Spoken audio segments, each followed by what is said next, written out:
salatullahi wassalam ala man uhiyal Qur'an. Bismillahirrahmanirrahim. Assalamualaikum warahmatullahi wabarakatuh.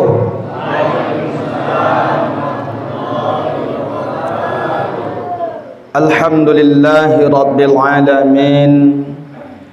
Wassalatu wassalamu ala sayyidina Muhammadin wa ala alihi wa sahbihi ajma'in. Asyhadu an la ilaha illallah wahdahu la syarika lah wa asyhadu anna sayyidana Muhammadan abduhu wa rasuluhu la nabiyya ba'dah. Rabbi shrah li sadri wa yassir li amri wahlul 'uqdatam min lisani yafqahu qawli. Yang saya hormati dan saya muliakan Bapak Camat yang alhamdulillah selalu mengikuti gerakan subuh berjamaah ini, yang kita memohon kepada Allah agar mudah-mudahan beliau selalu dalam bimbingan Allah dan lindungan Allah Subhanahu wa taala. Kemudian yang saya juga muliakan dan hormati Bapak Kepala Desa dan seluruh aparatur yang hadir, juga mudah-mudahan selalu dalam lindungan Allah Subhanahu wa taala. Tentu seluruh bapak-bapak, ibu-ibu, seluruh jamaah yang hadir, yang insya Allah kita semua ini dimuliakan Allah Subhanahu wa taala. Yang susah dalam berdakwah ini satu, Pak. Pertama, saya dipanggil suruh ceramah waktu di Bengkolan Salak. Di situ lapar-laparnya orang, di situ kita suruh ceramah. Nggak nyambung. Pertama, kenapa nggak nyambung? Karena orang tuh nengokin makanan aja. Orang menjelang buka suruh ceramah. Manalah kita ditengoknya? Yang ada makanan yang ditengoknya. Ini satu. Yang kedua, acara begini nih, Pak. Apalagi puasa. Mau sahur makan akeh pula. Wes lah, kepangguk-pangguk lah. Makanya yang agak susah pengajian malam hari ini, inilah salah satunya yang agak susah nih, menghadapi kita yang perut lagi kenyang, suruh pula dengar ceramah. Ini biasanya bak kata pepatah orang Melayu, perut tegang, mata kendor. Ini udah mulai banyak aku tengok ini, ha. Pak, Wak, ada kisah nih, Wak. Rasulullah bertemu dengan setan. Apa kata Rasulullah? Tan. Nah, ini bahasa kitanya nih, Pak. Apa Rasul? Apa yang kau bawa? Ternyata setan bawa 3 bungkus. Apa itu kata Rasulullah? Pertama abu ya Rasul. Kedua paku. Ketiga kulit babi. Lantas Rasulullah menanyakan, kalau bahasa Jawanya, karena sini mayoritas orang Jawa saya lihat banyak. Ngapa iku setan? Kata Rasulullah. Setan menjawab, abu ini kugunakan untuk orang-orang yang ketika ada pengajian maka kusiram matanya supaya dia ketiduran. Nah, makanya banyak aku tengok yang udah kena siram juga matanya, bikin setan nih. Antara sadar sama enggak mata dia menahankan gini nih. Itu udah kena tuh, Pak. Yang kedua, paku. Ngapa paku iku? Pas saurunge kita teko merene iki, iku setan wis nyerak-nyerakin paku iku, Pak. Makanya ketika mendengarkan ceramah, banyak model duduk kita. Pertama berselo, capek berselo, selonjor, gak mempan selonjor, angkat satu, enggak juga kanan ngangkat, kiri ngangkat, Gak lama-lama wis lah menguap dene niku koyo arek dipangan kepala wong. Iku wis keneng iku. Sedangkan Rasulullah mempertanyakan, kalau kulit babi itu San untuk apa? Inilah untuk menyelimuti orang-orang kaummu wahai Rasul yang gak sholat subuh. Jadi kalau ada suami ibu tuh yang gak sholat subuh kena selimut kulit babi ku. Yang nyelimutin setan pakai kulit kondit kalau bahasa kitanya. Makanya santai dia enak, berselimut enak dia di sana karena udah kena selimut kulit babi. Hangat. Bu. Satu lagi, ada emak-emak punya anak sakit. Apa kata ibu nih? Ya Allah, kalau sembuh penyakit anakku ini, maka aku bernazar ngasih setan makan. Tentu mereka bertanya, kenapa harus setan yang kau kasih makan? Aku udah tak tahan lagi melihat keadaan anakku yang sakit parah begini. Sudah berobat kemana-mana, uang sudah habis, toh nggak sembuh. Sekarang aku bernazar, kalau sembuh anakku, ku kasih setan makan. Izin Allah, singkat waktu sembuh. Lantas beliau nak membayar nazarnya. Mau tak mau bertanya kepada Rasulullah, ya Rasul, ya, kemarin saya bernazar punya anak sakit, kalau sembuh saya mau ngasih makan setan.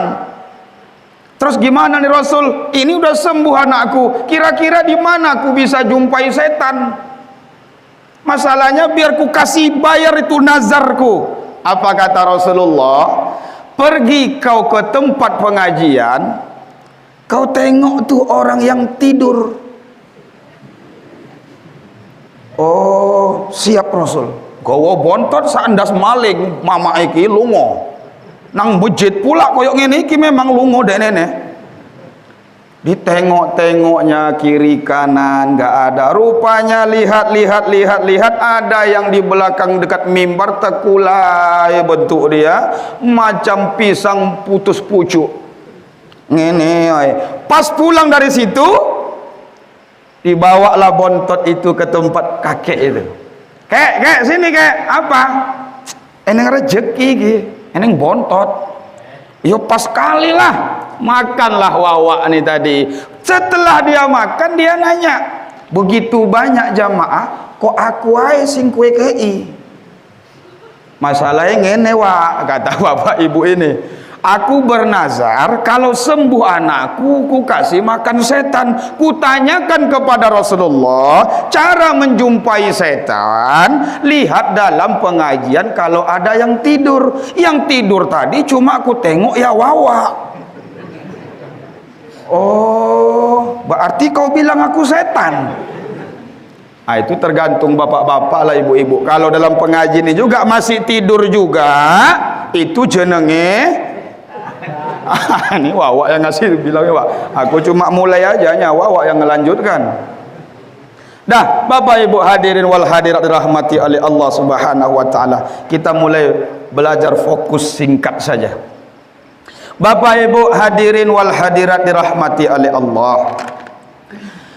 Tanpa terasa ini sudah hari ketiga nih, insya Allah kita Ramadan. Mudah-mudahan seluruh amal ibadah kita diterima oleh Allah Subhanahu wa taala. Amin.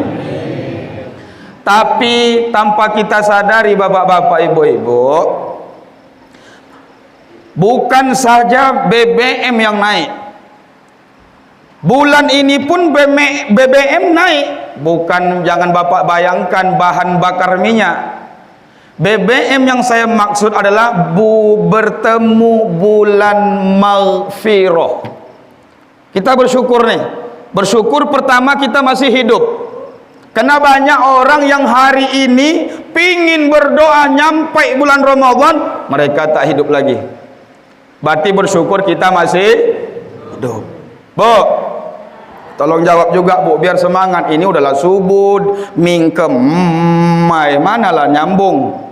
Bersyukur kita masih hidup. Walaupun banyak utang, yang penting masih biarlah banyak utang, penting menjadi urip.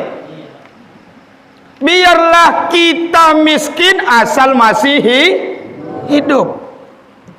Untuk apa kaya kalau udah mati? Berarti bersyukur kita masih hidup. Dan perlu Bapak Ibu ketahui, ketika kita masih hidup, kita ini adalah manusia harapan. Kenapa dikatakan manusia harapan? Selagi masih hidup pasti ada harapan. Yang kaya jangan sombong dahulu, karena selagi kau masih hidup wahai kaya, karena kita ini manusia harapan, masih ada harapan kau akan menjadi orang miskin. Dan kamu yang masih miskin-miskin ini, mumpung masih hidup, gak usah khawatir, insya Allah ada harapan jadi orang Kapan Pak Ustadz? Nggak tahu, penting ada harapan. Makanya kita ini hanya berharap kepada Allah. Seluruh amal ibadah diterima oleh Allah.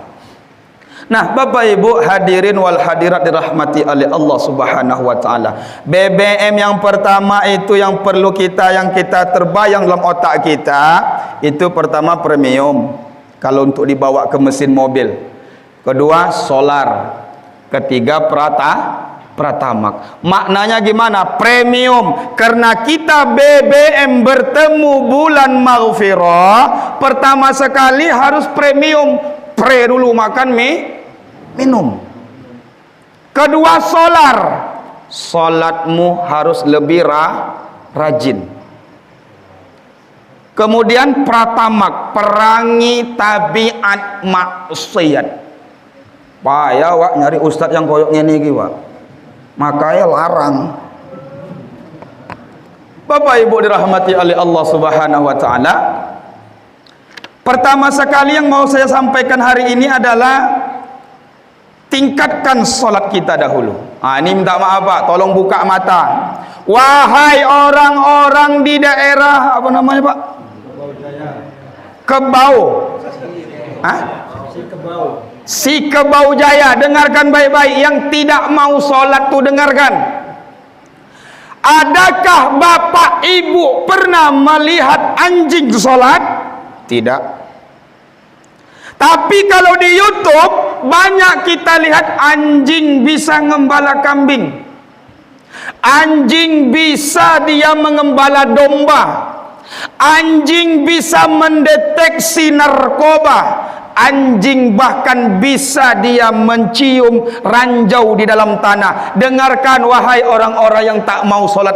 Anjing yang kita anggap hina, tidak sholat sama sekali anjing tersebut, kalau bisa mendeteksi narkoba, bisa mencium ranjau, bisa ngembala kambing, 300-400 juta dibeli orang. Pertanyaannya, orang-orang yang tak mau sholat itu, adakah orang mau membeli kau 300 juta?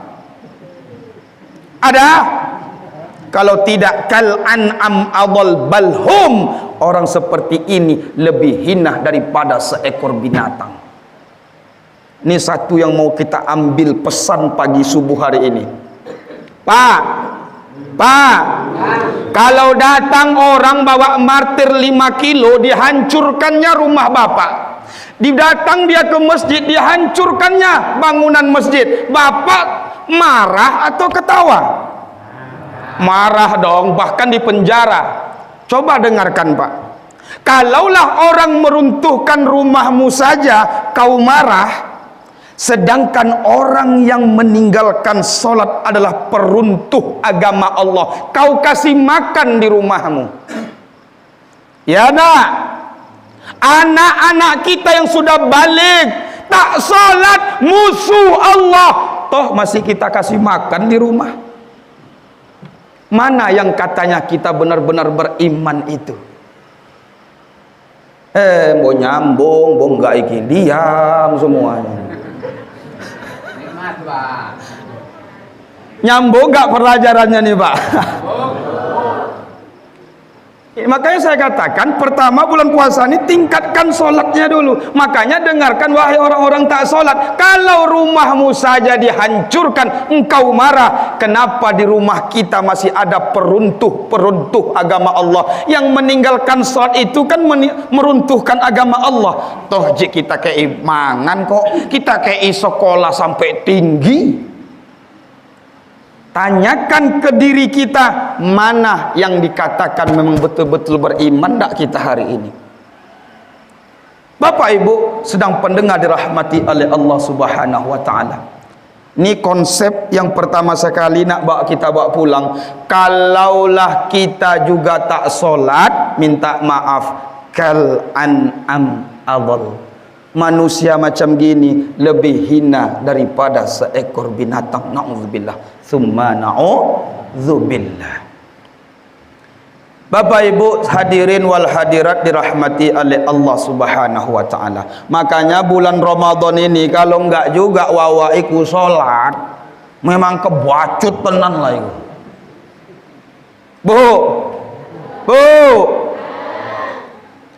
Makanya nanti anak-anak kita sampaikan, nak solat nak. Suami kita yang enggak mau solat sampaikan dengan baik-baik, mas solat lah mas. Sampai kapan menek riko hari enggak solat? Mau sampai kapan kamu enggak solat? Makanya Bapak Ibu dirahmati oleh Allah Subhanahu wa taala, konsep pertama ini tolong jangan ada juga lagi yang meninggalkan solat. Insya Allah.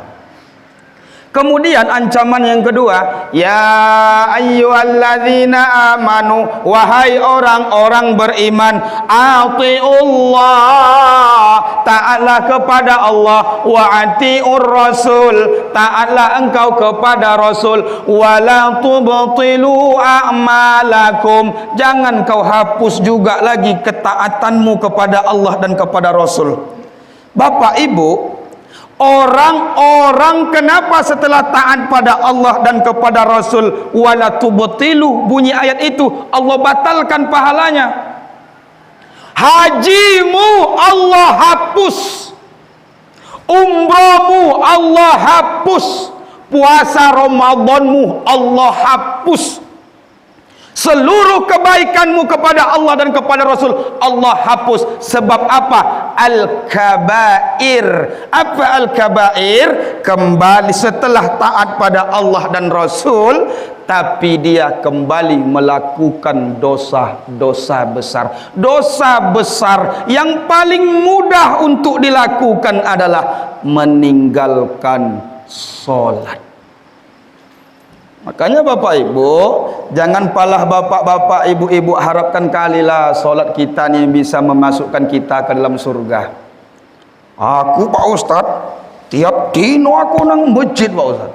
5 waktu aku nang masjid. Yo ajan yo aku yo kadang-kadang Pak Ustaz. Ini pamannya nih, kau banggakan dengan solatmu. Hei Bapak Ibu, tidak ada yang bisa mengalahkan ibadahnya Rasulullah. Rasulullah tahajudnya saja rakaat pertama Al-Baqarah habis, rakaat kedua Ali Imran habis. Makanya sampai bengkak kaki Rasulullah waktu sholat tahajud. Saya juga paham di sini banyak kaki yang bengkak, cuma nggak kena sholat. Kenapa Wak? Asam urat.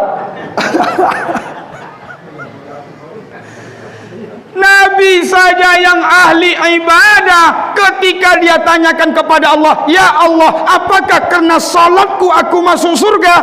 Apa kata Rasulullah? Tidak, tapi karena ridhoku, kata Allah. Makanya kita sholat jangan lagi nak mengharapkan segala-galanya nak surga saja. Kalau Allah tak ridho, tak jadi kita masuk surga.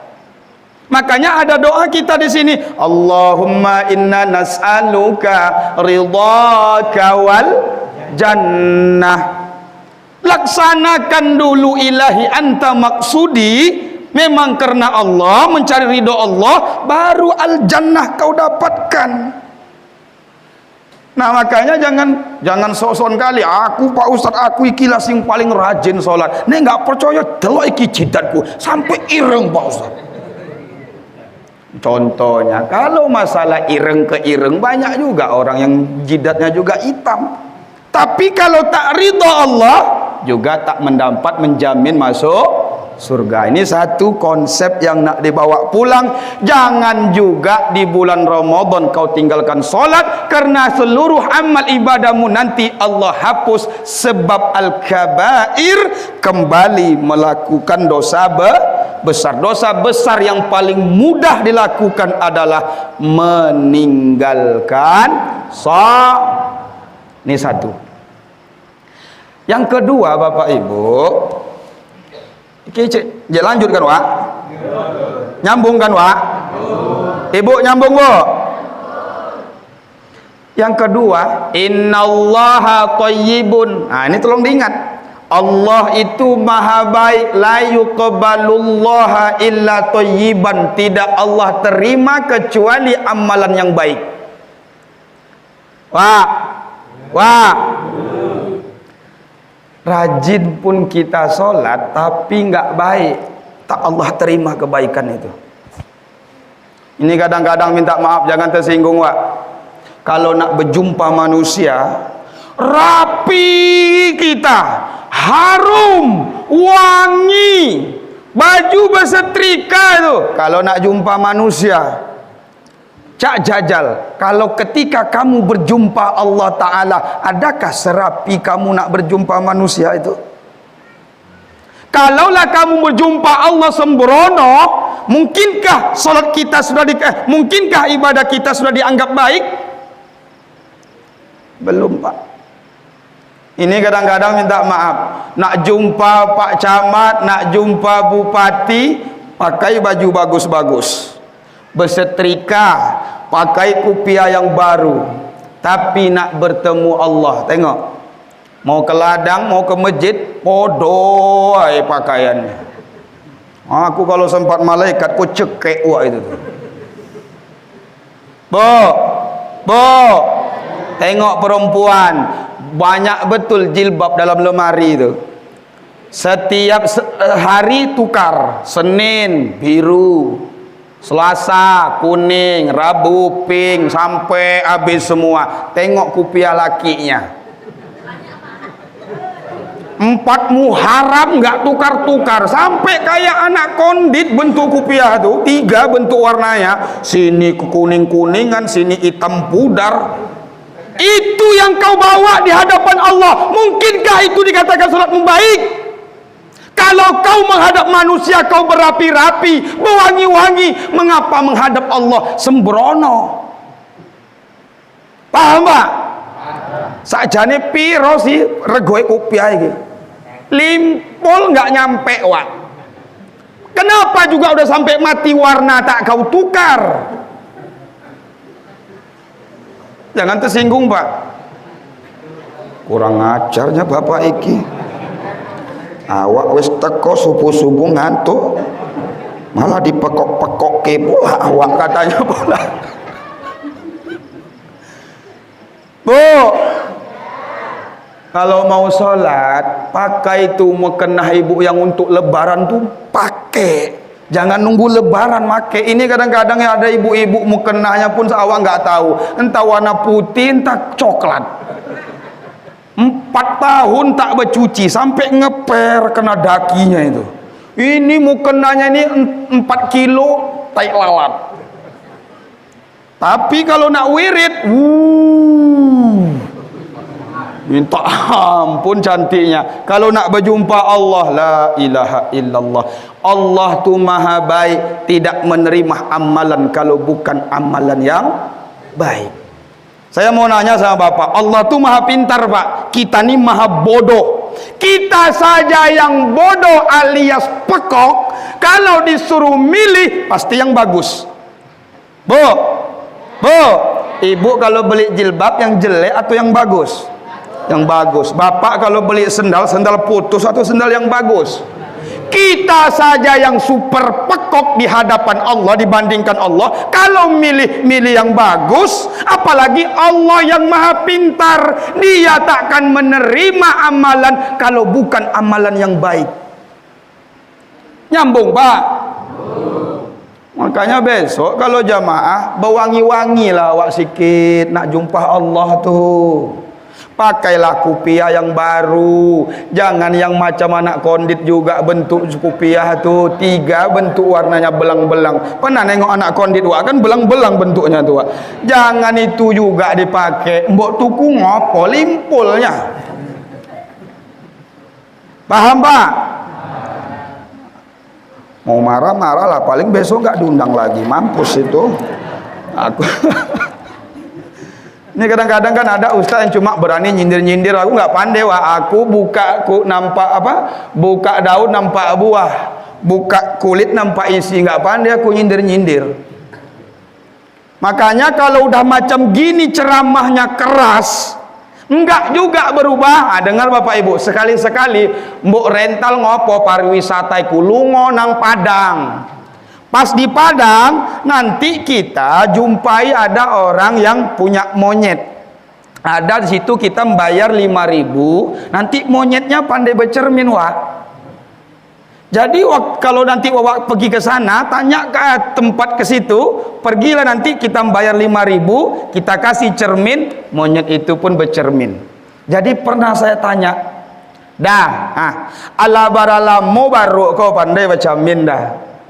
Apa kata bapak yang punya monyet itu? Allah 5 tahun Pak.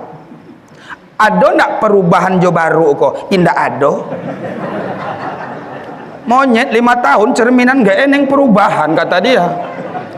Kalaulah monyet itu dia bercermin, nampak dari diri dia dalam cermin itu, dipastikan kalau mau berpikir sedikit saja, pulang dari bercermin itu pasti tuku celanah dia wak. Kena malu dia selama hari ini manjat, nampak lato-lato dia kan begitu. Kalau dia sadar. Dengarkan Bapak Ibu, ceramah yang kasar pagi ini, kalau tak juga merubah dirimu lebih baik, ya podo karo monyet yang cerminan kono.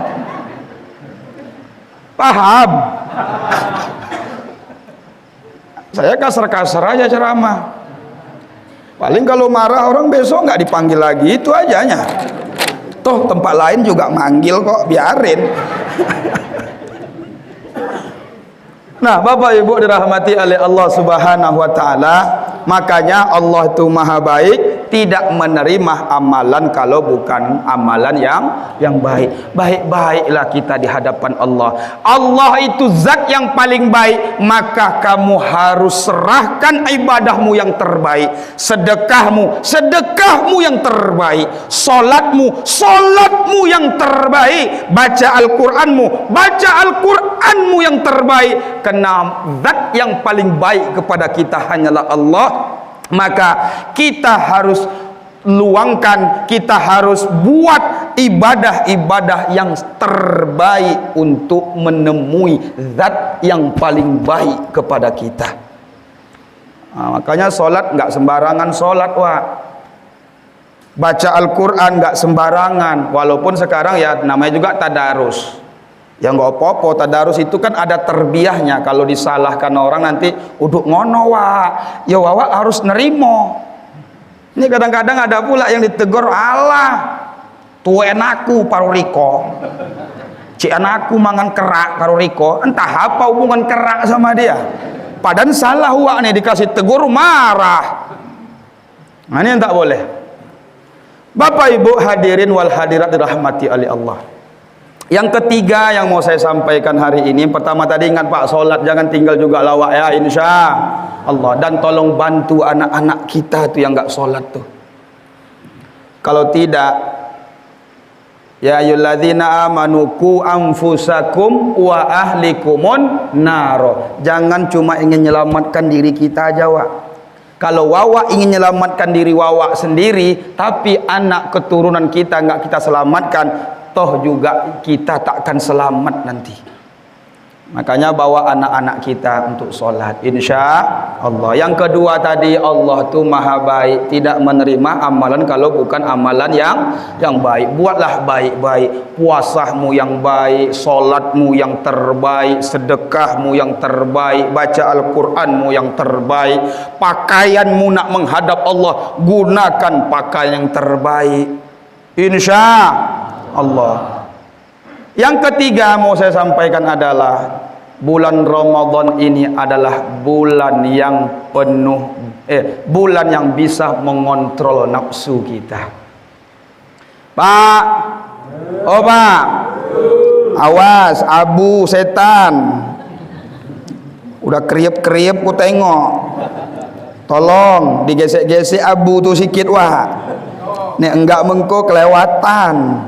Apa ceramah Pak Budi mau nggak ngerti aku. Nah, ini jangan sampai seperti itu. Yang ketiga mau saya sampaikan, bulan puasa inilah bulan yang bisa mengontrol nafsu kita. Yang paling musuh, yang paling besar itu kan nafsu kita sendiri, Pak. Nggak ada yang lain. Makanya banyak orang menyesal karena tak bisa mengontrol nafsunya. Kemarin ada ibu-ibu mukul anaknya nggak dapat, dikejar udah dapat, dipukul sampai menjerit-jerit anaknya, hijau-hijau betis sama pahanya. Menyandarlah anak tuh dekat dinding dengan wajah yang melas supaya dikasihani. Barulah mamaknya nengok, sampailah apa kata hati mamaknya, oh ya Allah, kenapa harus kupukul anakku tadi? Karena anaknya menangis sampai ketiduran. Ketika melihat anaknya tertidur dalam menangis tadi, baru nyesal dia, ya Allah, ngapalah kupukul anakku tadi. Ternyata Pak, itu sebab apa? Karena nggak bisa mengendalikan diri. Sudah terjadi baru nyesal. Kemarin nih ada datang nih, minta maaf nih, suami istri Pak, bertengkar dah. Kau nggak ku pakai lagi kau, karena udah nggak ngelawan sama aku, begini bogono, bertengkar Pak. Akhirnya bercerai. Apa kata bininya? Dibungkuslah pakaian. Udahlah bang, aku tak sanggup lagi tinggal samamu bang. 17 tahun aku nikah denganmu bang. Masih ingat betul aku, 14 kali udah kau tampar muka aku ini. Apa kata lakinya? Kok tahu kau? Katanya, ku catat bang. Aku wis nggak tahan meneh kalau reko. Cerai ke aku. Apa kata lakinya? Ya memang itu tak tunggu. Memang diceraikan, dibontotkanlah dibuatlah, dipakai tas bajunya sama istrinya berangkat. Dia punya anak dua, satu umur 2 tahun, satu umur 4 tahun. Apa kata anaknya yang umur 4 tahun? Mama mau kemana itut wes kue nang bapakmu ae, ojo melu-melu aku kue, kata mamanya. Mama mau kemana? Aku mau tempat nenekmu. Mama kapan pulang? Nunggu dapat bapak baru, udah sama bapakmu aja kau tinggal, katanya. Udah saking emosinya Pak, ditinggal lah. Tahu-tahu masuk nih bulan Ramadan, baru suaminya kewalahan. Di situ masak, di situ anaknya ngomong, ya adek wah bolo pula anak. Pas nanti belum selesai nanya lagi sama anaknya, ya mau gosong ya, balik lagi. Apa kata ayahnya? Kalau tahulah aku susahnya begini, mendingan siap lebaran tak cerai, kata dia. Ya kalau makanya penyesalan tuh nggak datang pada awal Pak, pasti pada akhir. Nafsu ini yang paling susah kita mengontrol. Nah, tapi hati-hati Pak, di dalam ibadah kita ini nanti juga banyak yang ria. Hati-hati Pak. Sholat mudah kali ria. Coba tengok, asal ada orang, makin ramai orang, makin khusyuk. Makin ditumak-tumak ninakan, nek eneng uang. Nek enggak eneng uang yo kaya ayam mangan ae duduk eneng juga kaya ngono iku. Ini ria. Puasa sedekah orang bisa ria, orang limpul dia 100 min ketok karo wong. Bisa ria. Tapi kalau puasa apa yang nak kamu riakan? Ngeri kali bahwa itu puasanya sampai melayang-layang jalannya. Kalau cuma gara-gara melayang, bencong pun melayangnya jalannya. Apa yang nak kamu riakan? Wih, ngeri kali wawa itu puasanya ngeri kali sampai bibirnya kering. Kalau cuma anggaran kering, orang kena asam lambung pun bibirnya kering. Paling satulah yang nak kamu banggakan dalam puasa ini. Kata Rasulullah, bau mulut orang yang berpuasa itu lebih harum dari minyak kasturi. Paling itulah ya, coba jajalah mengko eneng wong ho. Ngopo wak gitu wak? Kasturi bilang. Cuma kalau kena tapuk jangan salahkan aku. Kalau sholat bisa orang ria. Ini kadang-kadang baru sekali-sekali sholat tahajud wis sombong. Syamurat kumat. Orang nggak dengar. Syamurat kumat. Loh, ngopo nyawa? Syamurat kumat. Kena ngopo wak? Bengi kena banyu. Loh, ngopo nya bengi main banyu? Tapi wudu arek sholat tahajud. Nah, kan ria itu namanya. Kaki dia nggak sakit pun sebenarnya ditunjuk-tunjukkan sama orang. Umat kata dia, biar ditanya orang kaki dia kenapa? Alasan dia kena wudhu tahajud kata dia. Jadi Bapak Ibu dirahmati oleh Allah Subhanahu wa taala, konsep yang malam subuh ini yang mau kita ingat bawa pulang, pertama jangan juga lagi tinggalkan salat. Kalau tidak Allah hapus seluruh amal ibadahmu karena al-kabair, kau sudah melakukan dosa besar. Ini kadang-kadang ada orang pagi sampai maghrib tahan puasa. Nek salat 5 menit enggak tahan. Itu wawak-wawak di tempatku itu. Kalau di sini insya Allah sama ya wak ya. Kan ada juga kadang-kadang orang macam gitu tuh. Apa alasan dia? Ala Pak Ustadz, nek sholat kan tiap dino eneng. Tapi nek poso kan setahun sekali, maklumnya Allah itu. Dia pula ngatur Allah, maklumnya Allah itu kata dia. Oh nggak bisa wak. Maka sehebat-hebat apapun puasamu, ketika kamu tak sholat berarti kembali al-kabair, kamu melakukan dosa besar, la tubatilu, Allah hapus. Makanya jangan tinggalkan sholat. Kedua, tolong diperbaiki wak. Pakai yang baik-baik, pakai minyak yang wangi-wangi sikit, insya Allah. Ini kadang-kadang ada juga yang bau tua di samping awak. Ada itu. Ini makanya tolonglah Pak, cari yang bagus-bagus baju, pakai minyak, tapi jangan berlebih-lebih kali. Ini kata Pak Ustadz Budi pakai harum-haruman, pas pula diambilnya merek yang malaikat subuh turun tuh. Dibuatnya sak botol, payah bernapas orang sebelah nanti. Jangan pula terlebih-lebih kali. Ini kan banyak orang bahkan mengganggu orang jemaah yang lain. Nah, kemudian tadi yang ketiga tadi adalah apa sobat? Lupa saya. Puasa inilah yang bisa mengontrol nafsu kita. Karena sulit kita nih, yang paling sulit melawan diri kita ini, yang paling parah, yang paling sulit untuk melawan sesuatu itu adalah nafsu kita sendiri. Susah, akhirnya penyesalan tak datang pada awal, pasti pada akhir. Inilah mungkin yang dapat saya sampaikan, singkat padat saja. Toh berlama-lama pun ku tengok udah banyak yang kena sembur sama abu.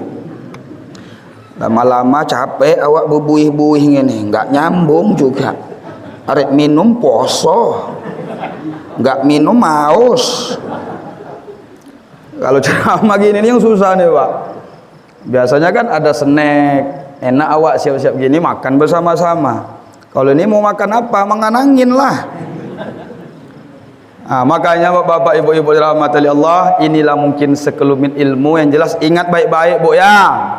Pakai yang wangi-wangi, nanti sholat zuhur, mandi, bercantik-cantik kita nak di hadapan Allah. Kita juga berwangi-wangi nak berjumpa Allah Ta'ala Pak. Ya Pak, nggak ada alasan kita nggak jamaah, kecuali ada alasan nggak masalah.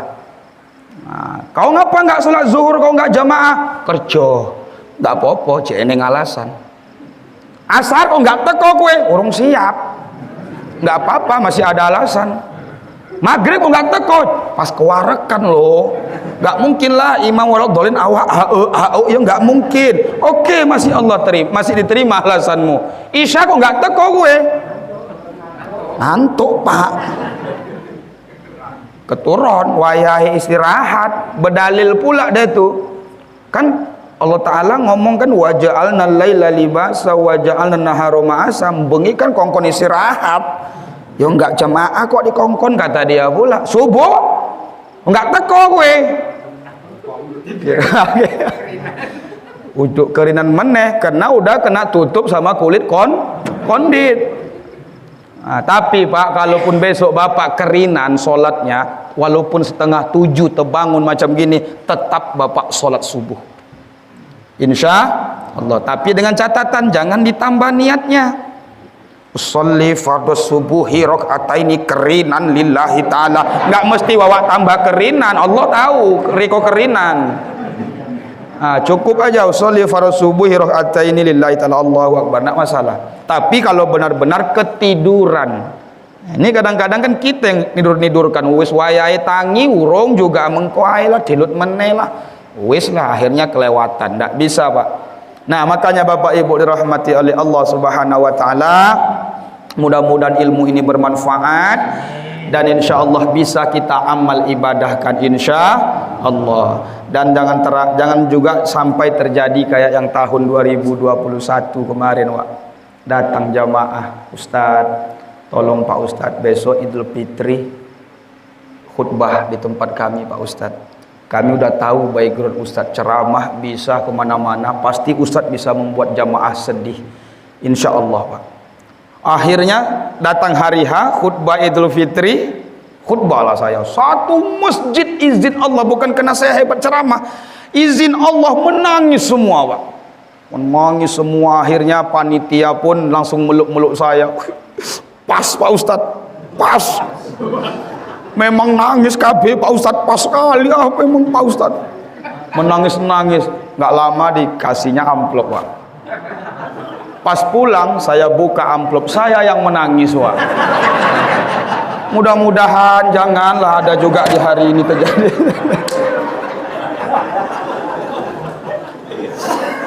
Ini kadang-kadang pingin Ustadz hebat tapi nggak sesuai, jijik awak dulu. Lah iya loh Wak, nek keyboard 3 juta kowe KI, nek Ustadz nggak nyampe aku pasti yang ngerti aku. Ini minta Pak. Iya kadang-kadang heran aku, cuma bukan orang sini, orang sana nyawa. Kalau sini ya tengok aja nanti. Aku kalau nggak sesuai aku ikhlas, cuma aku tandai aja. Nah Bapak Ibu dirahmati oleh Allah Subhanahu Wa Taala, ini saja mungkin dapat saya sampaikan. Mudah-mudahan izin Allah bisa berkah ilmunya dan bisa kita amal ibadahkan, khususnya bagi saya sendiri dan bagi kita yang mendengarkan. Wallahu a'lam bissawab. Wassalamualaikum warahmatullahi wabarakatuh. Salatullahi wassalam ala man أوحي القرآن